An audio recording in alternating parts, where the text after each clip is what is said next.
Muhammad ibn Abdullah wa ala alihi wa ashabihi wa mawala amma ba'du wa badat tahiyah.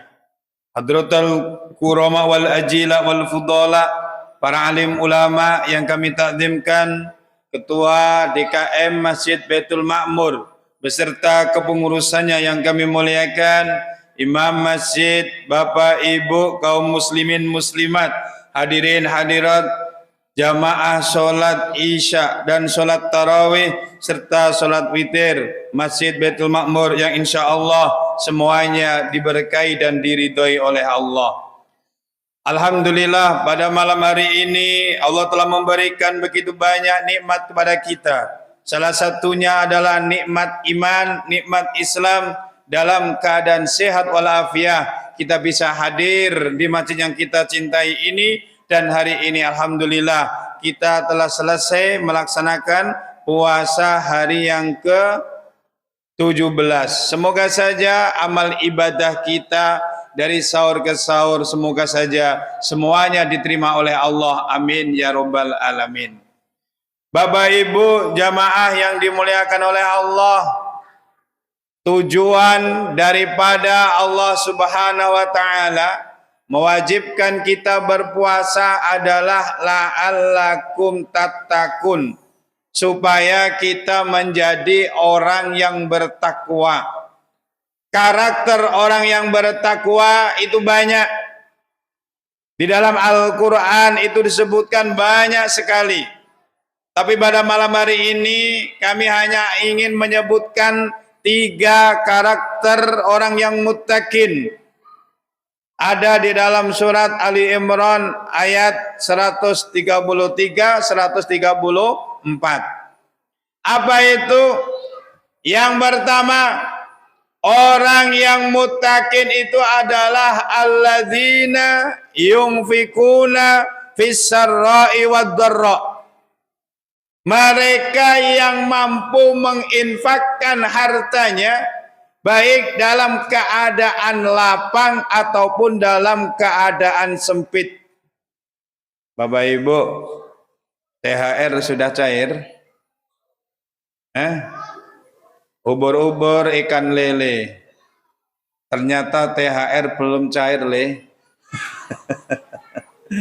Ya Allah. Perasaan tanggal 19, oh besok ya, 19 ya. Oh, 19 cair. Orang yang muttaqin itu adalah mereka yang dermawan. Orang yang mampu menginfakkan hartanya, tidak peduli baik dalam keadaan lapang atau dalam keadaan sempit. Kalau dalam keadaan lapang mungkin insya Allah kita yang hadir di sini semoga Allah memberikan kemampuan untuk bisa bersedekah dan berinfak. Tapi kalau dalam keadaan yang sempit bagaimana? Apakah kita mampu mengeluarkannya atau tidak? Dan itu adalah ujian bagi kita. Kalau kita pengen disebut orang yang muttaqin, mau ada duit, mau mungkin duit sedikit atau banyak, ketika giliran infak ya infak, ketika giliran sedekah ya sedekah. Sayyidina Ali karramallahu wajhah, suatu hari selesai sholat asar, beliau sedang duduk-duduk bersama dengan istri tercinta Fatimah Az-Zahra. Ketika lagi ngobrol, tiba-tiba ada tetangganya datang. Wahai Ali, sudilah kiranya engkau berbagi kepada kami. Sudah 2 hari ini kami buka puasa hanya minum air doang. Kira-kira ada enggak makanan yang bisa kita gunakan untuk buka puasa hari ini? Tanyalah Sayyidina Ali kepada Fatimah, ya Fatimah, ada apa di dapur? Pergilah Fatimah ke dapur dan luar biasa, ternyata di dapur cuma ada tepung gandum yang kasar. Masya Allah, tepung gandum kasar cuma sekilo. Dibawalah Fatimah keluar, wahai Ali, cuma ada tepung gandum. Itu pun sedikit, tidak banyak. Ya sudah, kasihlah ke tetangga kita. Alhamdulillah, terima kasih Ali. Semoga Allah memberkahi Anda. Bapak Ibu, kalau kita dikasih oleh orang, apapun itu pemberiannya, maka doakanlah orang itu. dengan doa kebaikan. Setelah tetangganya pergi, Sayyidina Ali masuk ke dalam rumah sambil nangis. Diikutilah oleh Fatimah Zahra. Wahai Ali, kenapa engkau menangis? Apakah engkau menangisi gandum yang telah kita berikan kepada tetangga kita, yang seharusnya itu jatah makan buka puasa kita hari ini? Masya Allah, Bapak Ibu, punya gandum kasar 1 kilo, jatahnya untuk dimasak sore ini sebagai buka puasa Ali dan keluarganya. Dan ketika tetangganya minta, itu dikasih semuanya, Bapak Ibu. Kata Sayyidina Ali, wahai Fatimah, aku tidak menangisi gandum yang kita berikan kepada tetangga kita, tapi aku menangisi kenapa 2 hari ini ada tetangga kita yang kelaparan, kok saya tidak tahu. Insyaallah. Ya Pak. Pak RT ada Pak RT? Ada Pak RT. Ayo Pak RT, ya usahakanlah jangan sampai ada di lingkungan RT kita ini ada yang kelaparan 2 hari 3 hari tidak makan, sangat berbahaya. Loh, itulah Sayyidina Ali, alladzina yunfikuna fis sarra wad dharra. Karakter orang yang mutakin yang kedua adalah wal kadhiminal ghaidha. Mereka yang mampu menahan emosinya, mampu menahan egonya. Suatu hari Sayyidina Ali ini lagi buru-buru mau sholat subuh, Pak.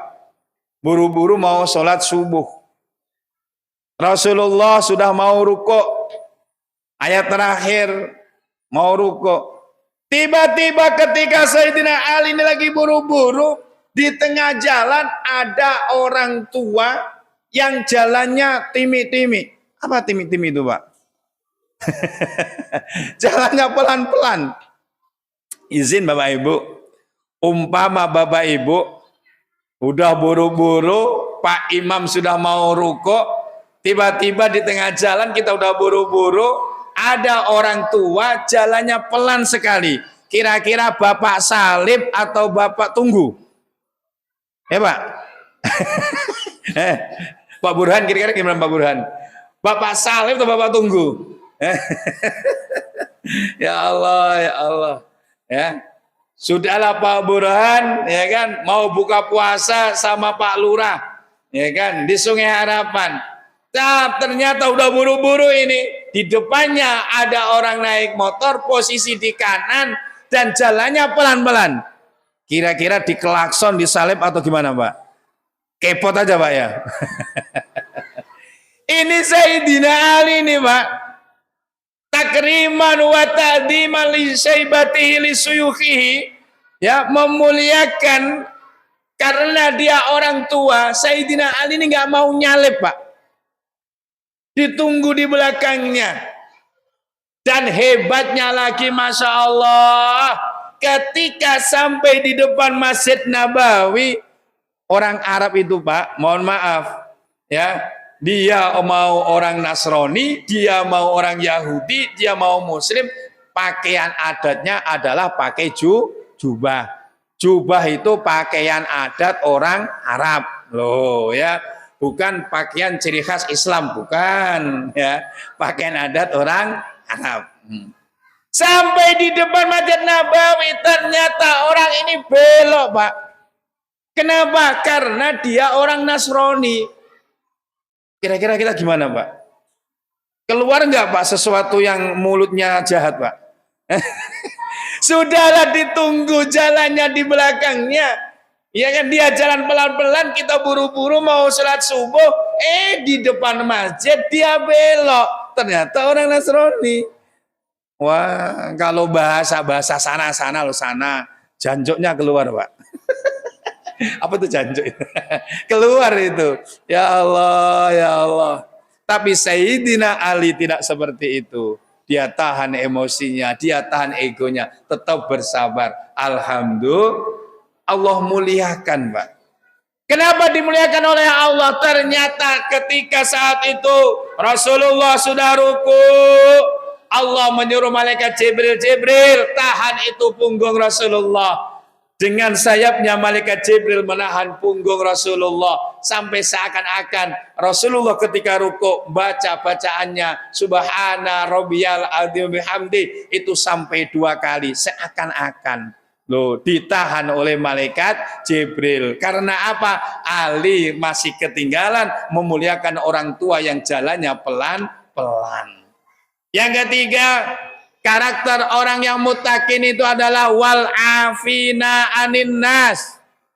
Orang yang memaafkan manusia yang lain, memaafkan orang lain, orang yang di dalam hatinya selalu husnudon, berbaik sangka kepada orang lain. Berat gak Pak kira-kira Pak? Berbaik sangka kepada orang lain. Berat. Rasulullah sedang duduk-duduk bersama dengan para sahabat. Ada Abu Bakar, ada Umar, ada Utsman, ada Ali, dan sahabat yang lainnya. Tiba-tiba ada seorang perempuan datang kepada Rasulullah, Muhammad, aku lagi panen jeruk. Ini aku berikan 1 keranjang jeruk untukmu Muhammad. Masya Allah, Bapak Ibu. Ya, Nabi Muhammad itu luar biasa. Beliau tahu bahwasannya wanita ini adalah suruhan daripada Abu Lahab. Kenapa? Nabi Muhammad dari pagi sampai siang belum makan apa-apa, perutnya kosong. Dikasih jeruk, jeruknya jeruk nipis. Kira-kira dimakan nggak Pak? Ya Pak, Bu, dimakan nggak? Loh, jeruk nipis itu kalau perut kosong kita makan jeruk nipis itu mengakibatkan asam lambung, ya kan? Sakit itu. Tapi Nabi Muhammad orang yang tidak pernah menolak hadiah. Ketika ada orang ngasih hadiah diterima itu Bapak Ibu. Dan Nabi Muhammad tidak pernah mencela makanan. Beda dengan kita. Ya Bu. Bu, kalau ibu masaknya kurang enak, bapaknya pergi kemana Bu? Dimakan ya masakannya Bu? Enggak, pergi ke warung bapaknya cari makanan. Ya Allah, ya Allah.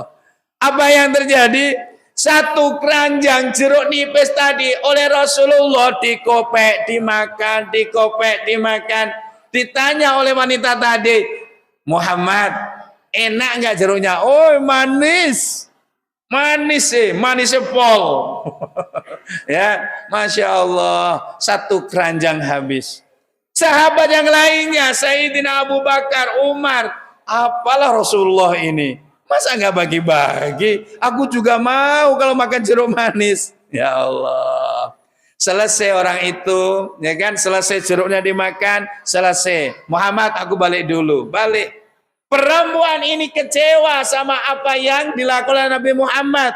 Kenapa? Seharusnya Nabi Muhammad makan 2 atau 3 jeruk sudah kesakitan, asam lambung. Tapi ternyata 1 keranjang habis, Nabi Muhammad alhamdulillah sehat-sehat saja. Sahabat bertanya, ya Rasul, kok kebangetan temen toh ya Rasul? Jeruk 1 keranjang kok dipangan dewe, aku ora diwenehi. Bahasa apa itu Pak? 1 keranjang penuh kok dimakan sendiri, wahai Rasulullah, aku gak dikasih. Wahai sahabat, jeruk tadi itu sebenarnya masamnya luar biasa. Sengaja tidak aku bagi kepada kalian. Kenapa? Takut ketika kalian sedang makan, mungkin kalian terlepas omongan yang menyakitkan perempuan tadi. Perempuan tadi memang sengaja disuruh oleh Abu Lahab untuk mencelakakan saya. Loh, Masya Allah. Inilah Rasulullah menjaga etikanya. Jangan sampai orang yang memberi makan kepada beliau itu sakit hatinya. Loh, ini Rasulullah wal afina anin nas. Orang yang muttaqin, mereka yang mampu husnudon, berbuat baik, memaafkan kepada semua orang. Nah, orang yang mampu mengumpulkan 3 hal ini, apa itu? Dermawan, tidak sakit hati, tidak pernah menyakitkan orang lain, dia selalu berhusnudon kepada orang, maka wallahu yuhibbul muhsinin, Allah mencintai orang-orang yang berbuat baik. Maksudnya dia tidak hanya mendapatkan predikat muttaqin, dia juga mendapatkan predikat muhsinin. Alhamdulillah. Nah, puasa ini membentuk 3 karakter itu. Oleh karena itu, ayo usahakan 12 hari, ya kan, masih ada 12 hari, kita gunakan sebaik-baiknya. Harapan kita akhir daripada puasa nanti, detik-detik Idul Fitri, kita semoga mendapatkan tidak hanya muttaqin, tapi mendapatkan predikat muhsinin, dan kita seperti orang yang baru dilahirkan kembali. Amin Allahumma amin. Dan semoga Ramadan tahun depan 1447 Hijriah kita jumpa lagi. Allah memberikan kita umur panjang, badan sehat wal afiyah. Fa'tabiru ulil albab la'allakum turhamun. Assalamualaikum warahmatullahi wabarakatuh.